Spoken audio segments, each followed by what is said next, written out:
Nicola, welcome. Just checking if I've got the captions on. Anyway, Nicola, it's so lovely to have you with us today. I'm going to introduce you with your skills and artistry is every time I meet you, I find out something new about you.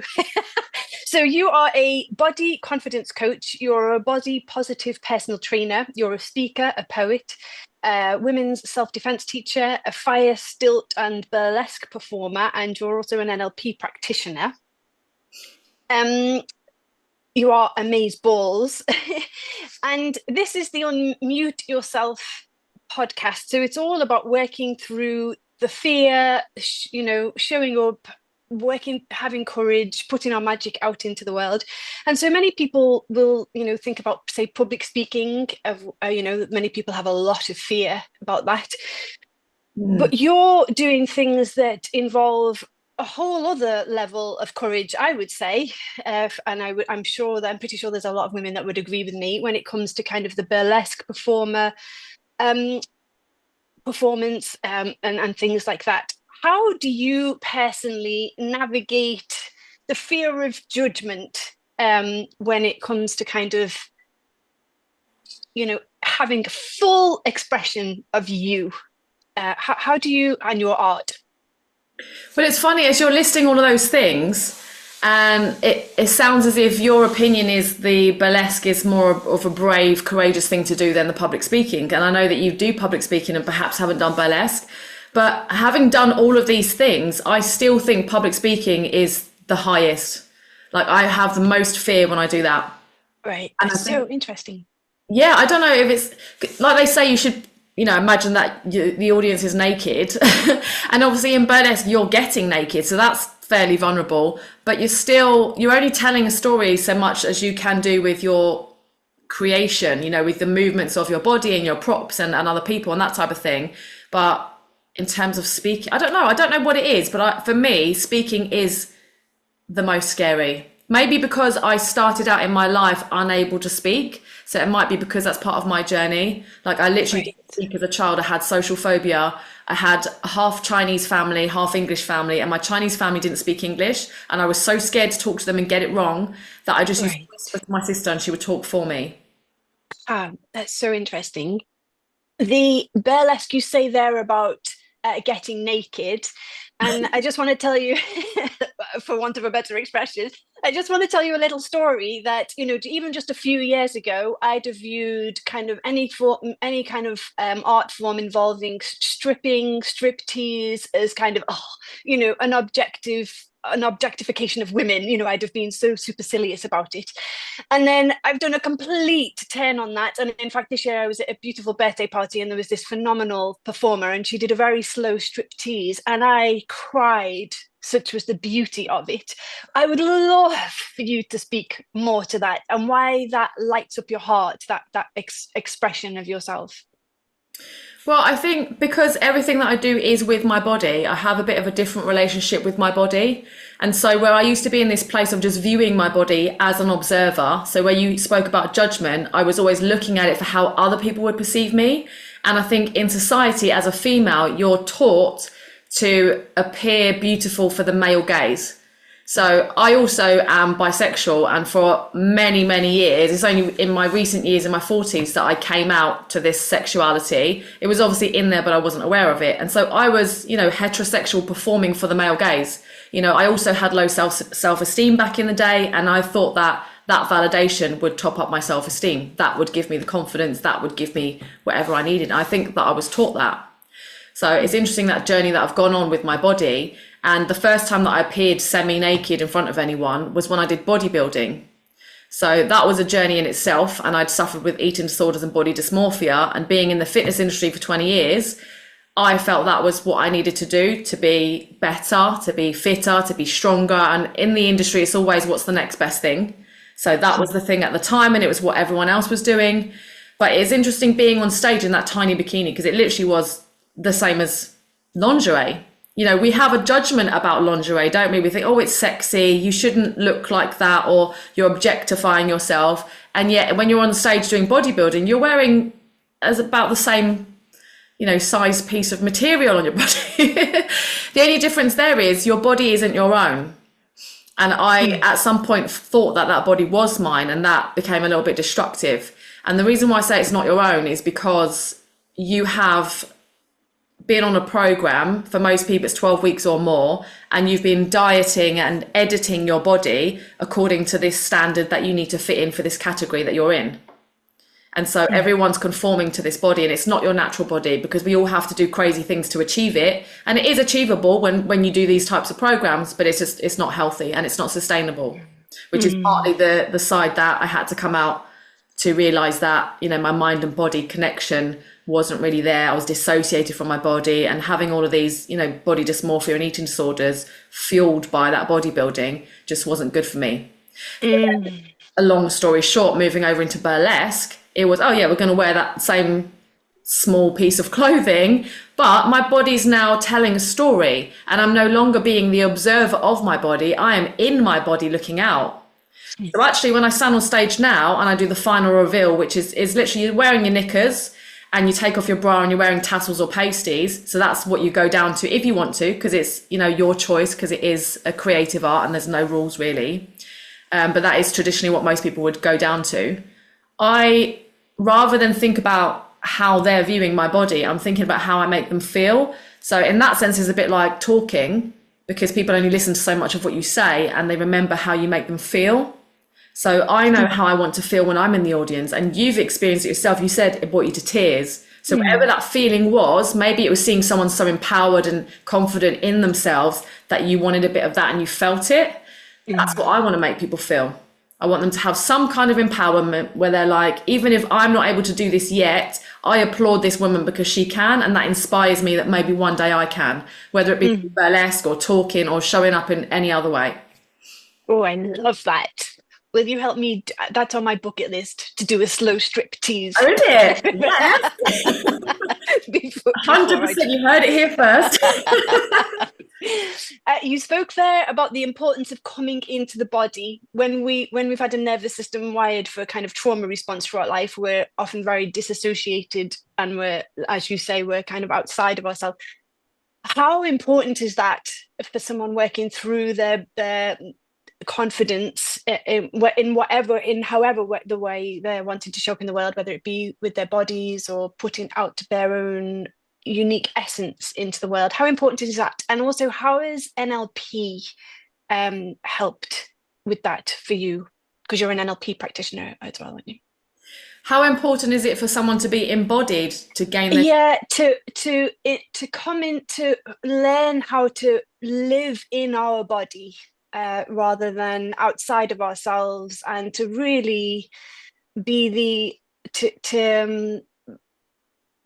kind of be to be fully embodied, really.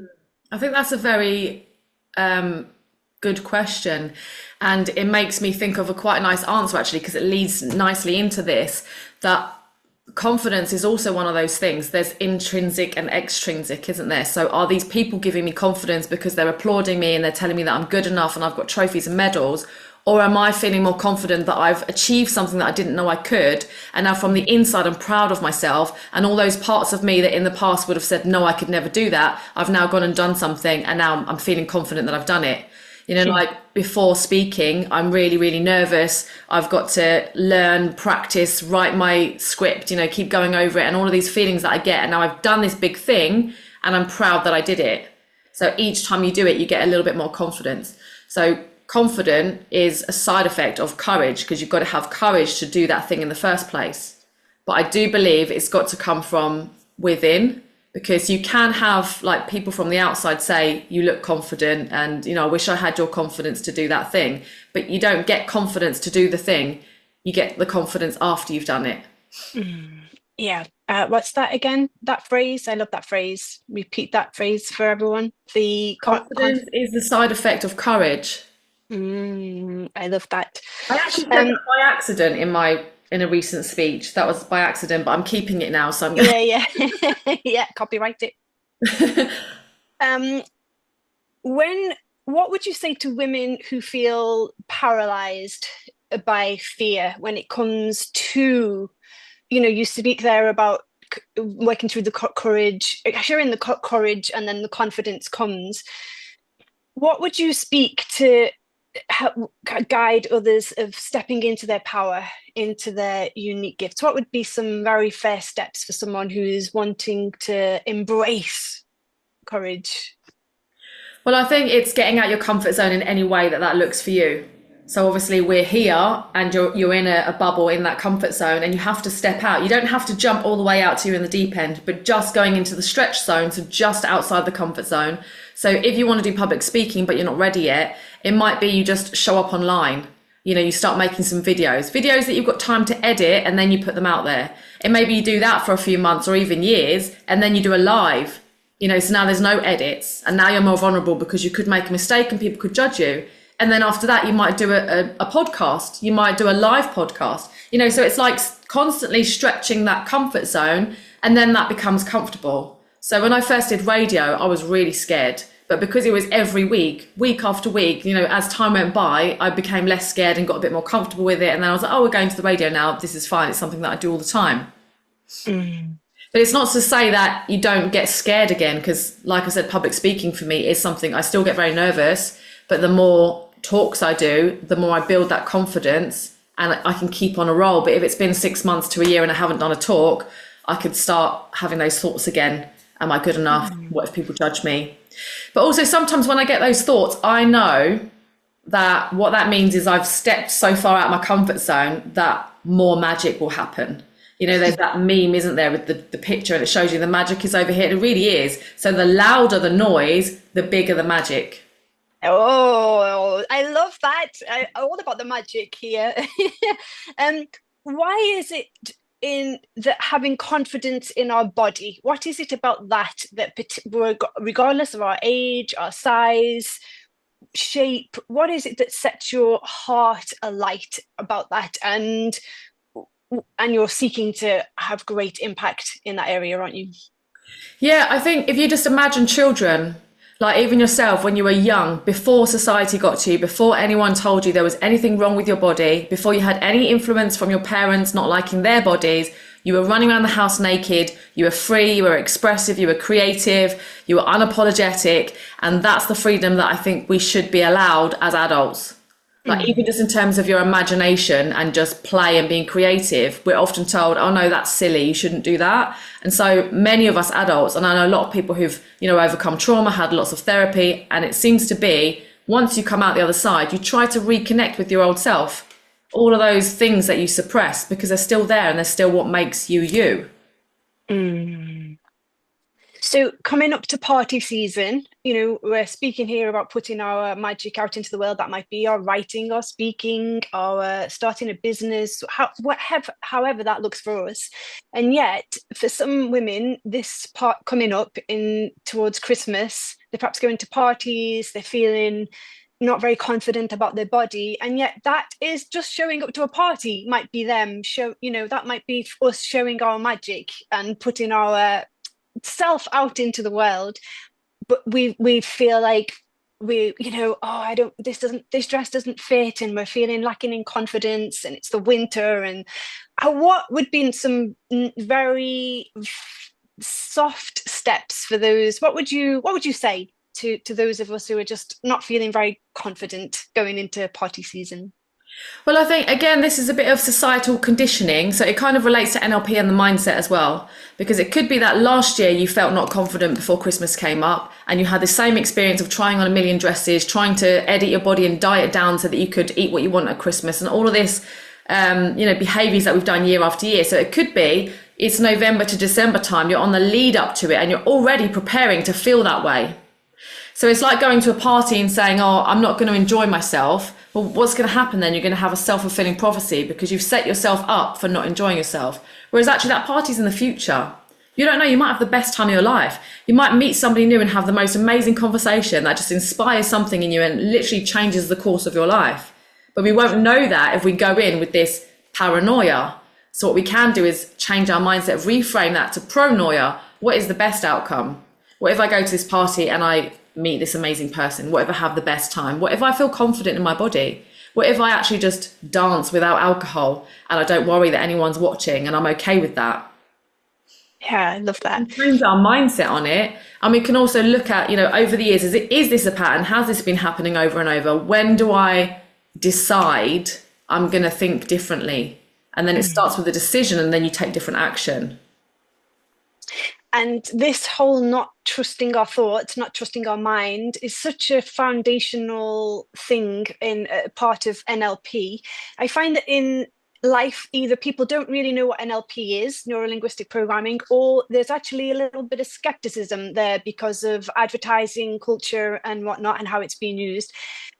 Um, it's such a huge love of mine, and I know it is of yours. Would you speak a little to NLP, what it is, what it's done for you, what really why is it so magic?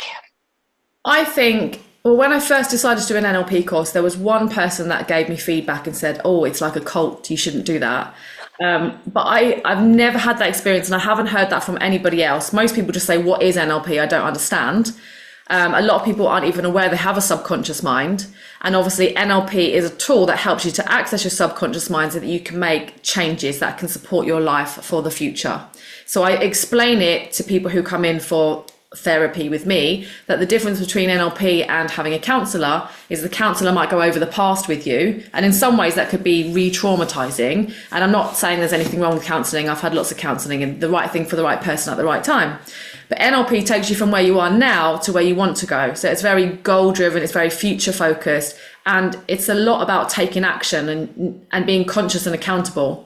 So your coach is there because obviously they're a coach. They help facilitate you to find your own answers, and they help guide you to where you need to go so you can get there quicker. And it's also very sensory, which helps us do what we were speaking about before. It brings us into the body. We are, where I love that it's such a sensory experience. I just think there's so much mysticism and magic in it. I absolutely love it. I think, well, one of the most beautiful things about it is, as human beings, we always attach meaning to things, and we can get so consumed by our feelings and think that we are that. So when you're feeling depressed, you say, "I have depression." Whereas with NLP, it can teach you that I feel depressed, and a feeling's not going to last, and I can change my state, and I can change my thought process, which can then change my emotions, and I can change the outcome. So it gives you options and it gives you choice. Whereas if you're just the human being sitting in those feelings, you can feel stuck. And because you're stuck, and like Einstein said, you can't solve a problem at the same level of thinking as the problem, you're just batting around inside your own brain trying to solve something, and you don't have a solution. I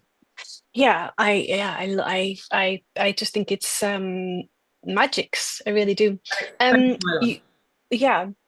I'm so aware of your time, but is there anything else you would like to share? I'm going to put all of where people can find you in the show notes and things, but what else would you like to share?